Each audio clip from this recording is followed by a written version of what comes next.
Saint-Jérôme Harley-Davidson. Pour voyager, pour s'habiller, pour partir sur un nowhere, pour rouler en toute liberté, ta route commence chez Saint-Jérôme Harley-Davidson.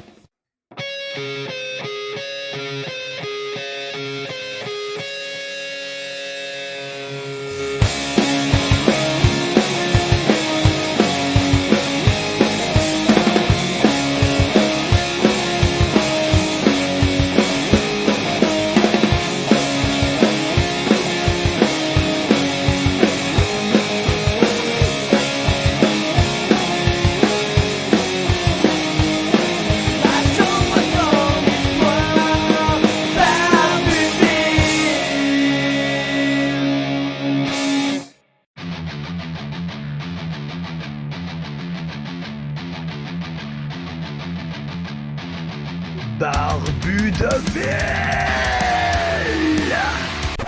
Ben oui, la grosse barbe qui raconte des histoires. Hey, t'es là, toi! Bienvenue dans la Josette du Barbu, épisode 394, édition du lundi. Il fait présentement 14 degrés à l'extérieur de nos studios. Puis je vous rappelle qu'on est le 7 novembre, c'est incroyable.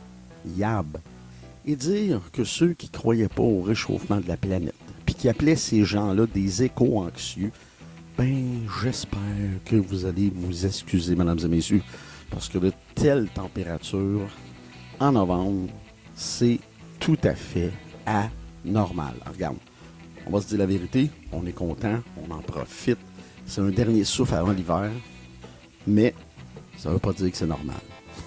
Croyez-moi. Mais là, le plus important, c'est pas les éco-anxieux. C'est pas le réchauffement de la planète, la couche d'ozone. C'est pas ça le plus important. Ben, puis tu le sais. As-tu fait ton lit à matin? T'as-tu fait ton lit comme David Goggin? You can hurt me. T'as-tu fait ton lit comme Joe Rogan? Est-ce que t'as fait ton lit comme le maire de Kiev, qui est au front, Vitaly Klitschko? Je te pose la question. Parce que moi, ce matin, je me suis levé à 7 heures, mais il faut que je dise la vérité, il faut que je sois complètement honnête. Je n'ai pas fait mon lit ce matin. Non. Mais après cet épisode de podcast que je vais enregistrer, que je suis en train d'enregistrer, ben, je vais aller faire mon lit. Je te le promets. Puis tu sais, faire son lit, c'est quoi? C'est la première réussite de sa journée. C'est une micro-réussite. Ben non, t'as pas été sur la planète Mars. T'as pas fait une opération à cœur ouvert. Mais t'as fait ton lit. Sur ce, passons au premier sujet de l'épisode 394. On va y aller tout de suite avec mon sujet préféré de la fin de semaine. À ta minute. Et voilà, le changement d'heure. Même que Patrick Lagacé, à matin, en parle ce matin. À ta minute. En parle. Oui. On va placer ça même. Ça. En parle ce matin dans la presse. Puis il dit lâcher le cadran. Il a raison. Mais en même temps, là, on n'en fera pas un fromage. Là, certaines personnes disent même avoir de la misère à dormir, que c'est difficile. Je peux pas dire que le changement d'heure m'affecte tant que ça, pour être honnête avec vous. Je calcule que j'ai un bon sommeil. Des fois, j'ai une drôle de façon de dormir. Mais je pense qu'il n'y a pas de sommeil parfait. Puis je pense que l'idéal, il faudrait que tout le monde aille d'une clinique du sommeil une fois dans sa vie. Ouais, jamais été. Mais je suis persuadé que ça aide aussi. que ça aide. Et on va s'entendre sur une chose, le sommeil, c'est très important.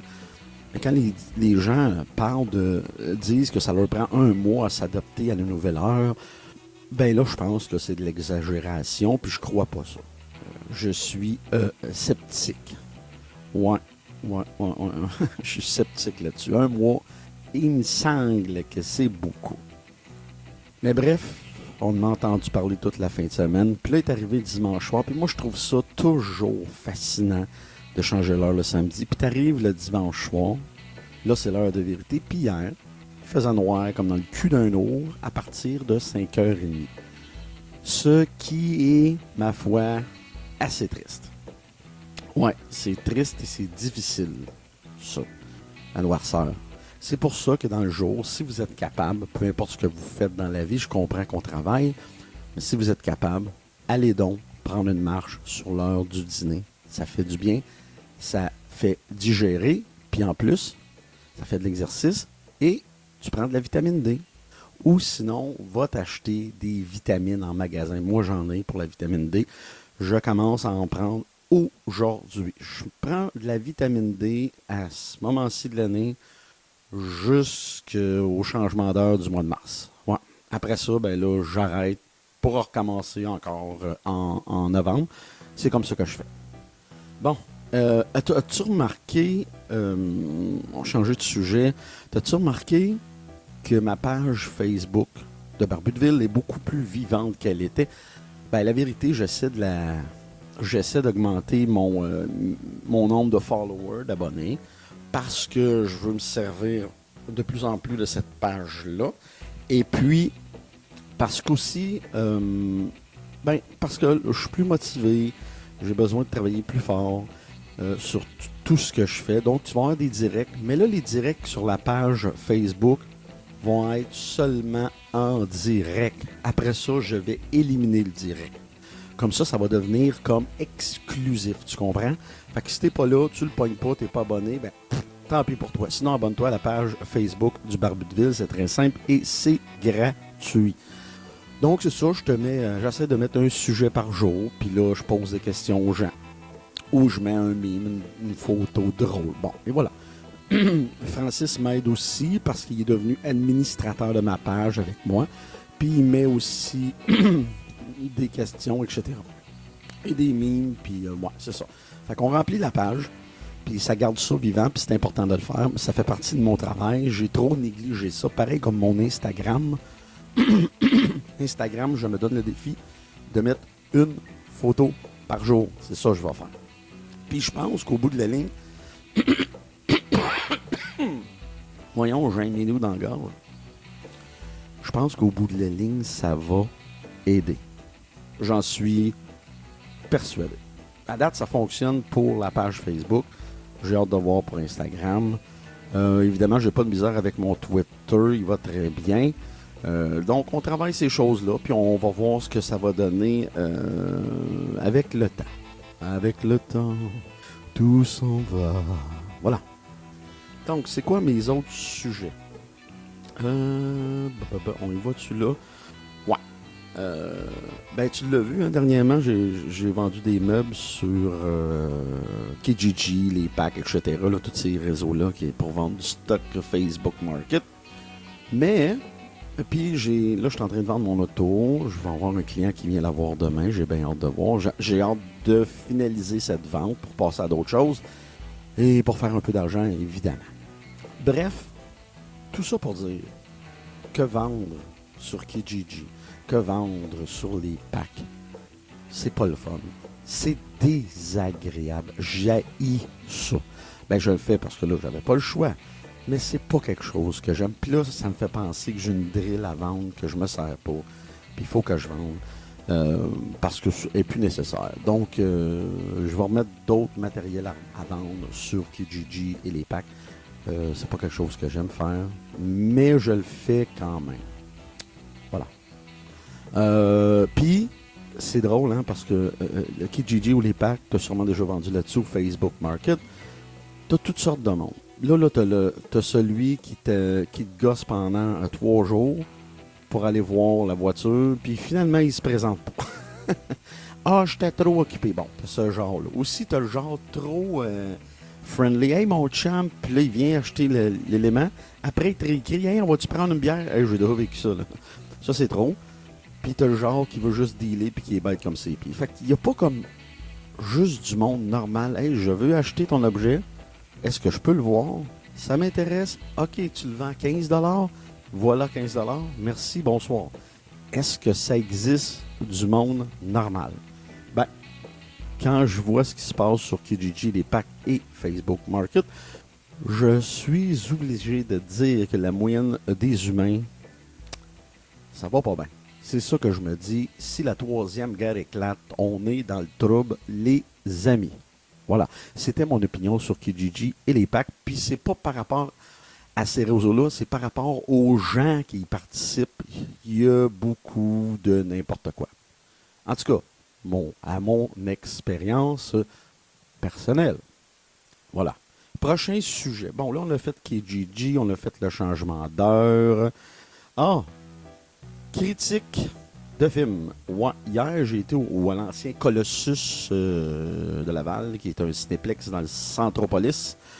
Ma blonde, sa fille, puis ma belle-mère allaient voir Ticket for Paradise avec George Clooney et Julia Roberts. Et moi et mon fils, on allait voir un film de DC avec mettant en vedette Chris Rock et Pierce Brosnan qui s'intitulait Black Adam, que moi, je connaissais pas.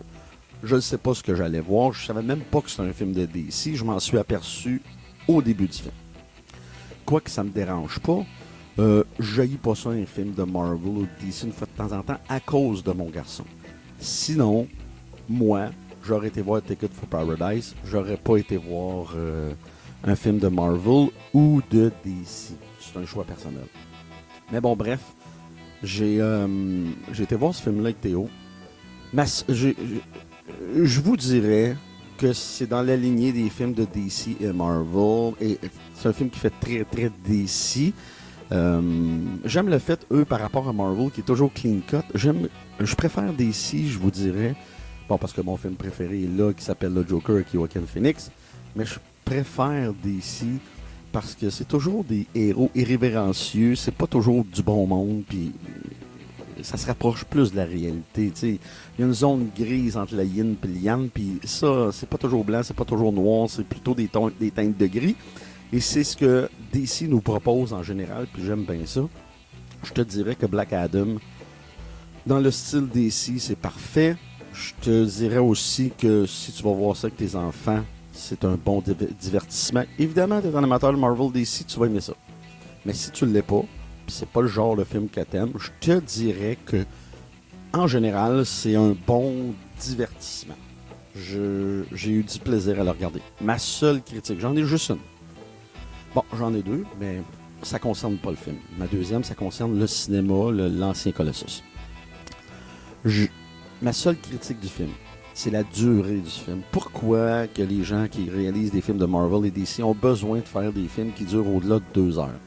Moi, je trouve qu'il y avait des longueurs, comme tous les genres, comme toutes les fois que je regarde un de ces films-là, je trouve qu'il y a des longueurs. Dans celui-là, ben aussi, il y avait des longueurs.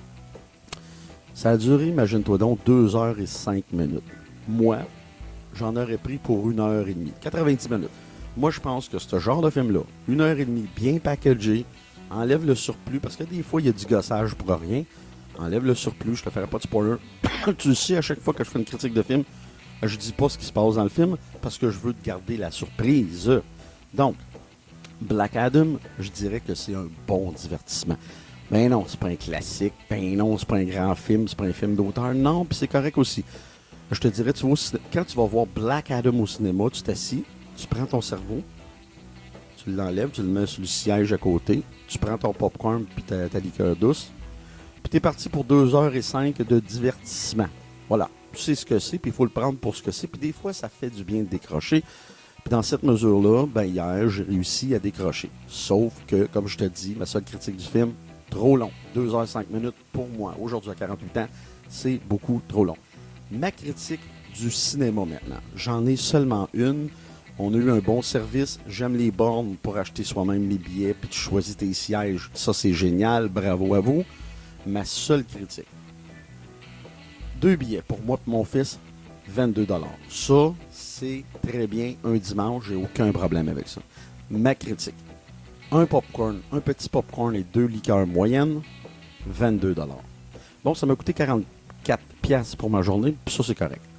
Mais, puis, je n'étais pas obligé de prendre des liqueurs puis un popcorn, t'as raison. Mais quand tu vas au cinéma, puis je comprends que les salles font leur argent avec les goodies. Je comprends ça. Mais c'est un peu élevé, je trouve. Mettons, là, au lieu de me coûter 22, ça m'a coûté 15. j'aurais été content. Voilà. C'est une petite critique très, très légère, tu me diras. Mais Black Adam, si tu ne l'as pas vu et tes enfants veulent aller le voir, vas-y, tu t'ennuieras pas en tant qu'adulte. Voilà. Ben, il y a des adultes qui aiment aussi ces films-là, on le sait bien, là, mais je te parle dans la mesure de comment moi je suis puis comment je perçois ces films-là. Je trouve qu'il y en a trop d'ailleurs, des Marvel puis des DC. On dirait qu'il y a juste ça au cinéma. Moi, c'est mon choix d'y aller ou pas. Puis des fois, je choisis d'y aller avec mon fils. Je ne voulais pas aller voir Ticket for Paradise, évidemment, pour un gars de 13 ans. De 12 ans, excuse-moi. Donc, je trouvais ça bien correct d'aller avec lui voir ce film-là. Puis ça nous a fait un beau moment par fils. On s'est collés. C'est vraiment cool. Prochain sujet. Ouais, ben c'est officiel un matin. Mon ami Roger Yangang m'a partagé ça. Une photo d'un nouveau show sur Messenger. Je voulais t'en faire part, puis je vais donner le crédit à mon chum Roger. C'est lui qui m'a fait découvrir ça. Bon, on savait que c'était officiel. Ben, ça s'est officialisé un matin, en tout cas. Depuis 2 semaines, Dom Massy a quitté les Pic-Bois.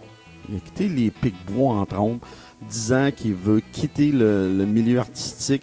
Mais je souhaite que Dominique retrouve un tant soit peu une paix intérieure. On sait que Dominique a eu des problèmes d'alcool, de gros problèmes d'alcool. Même, il a failli en mourir, presque sur le bord de la cirrhose du foie, puis il n'a même pas 40 ans, je pense qu'il a 35. Bref, je souhaite tout le bonheur du monde à Dom Massy. C'est une bonne personne. La seule personne à qui Dom Massy fait mal, c'est à lui-même. Je lui souhaite le bonheur, je lui souhaite de se retrouver, je lui souhaite de se guérir, de faire attention à lui, de prendre soin de lui-même. Je souhaite bonne chance à Dominique Massy, sincèrement.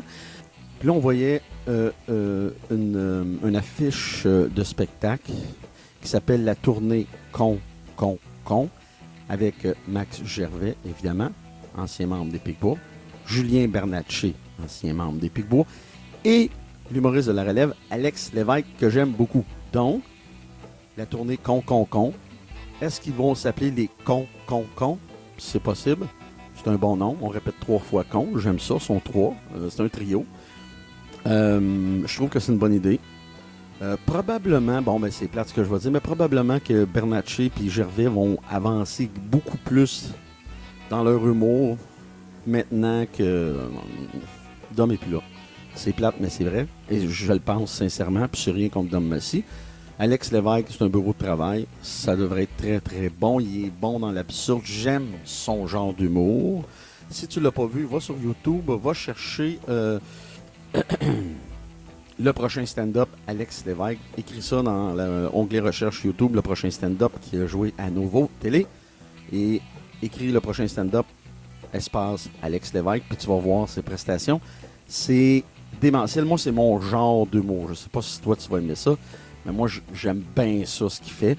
C'est absurde en même temps, mais recherché et intelligent. J'adore ça. Dernier sujet. J'en avais 3 autres, mais je vais me garder d'autres sujets pour la prochaine fois. Dans Montréal, il y a beaucoup de grues, puis ça, c'est une bonne nouvelle. Il y a comme 9 grues en même temps un peu partout à Montréal, dont des grues, je pense qu'il y en a 4 en même place qui sont en train de monter un centre d'achat qui va faire concurrence, qui sera plus gros que le Carrefour Laballe. Ça s'appelle le Royal Mount. Le Royal Mount. Ouais. Quand tu es sur Côte-de-Liesse, puis tu continues tout droit, tu le vois à ta droite. Ça va être gigantesque. Ça va être beau. Ça va être un peu beaucoup ce que le Carrefour Laval est, mais encore mieux.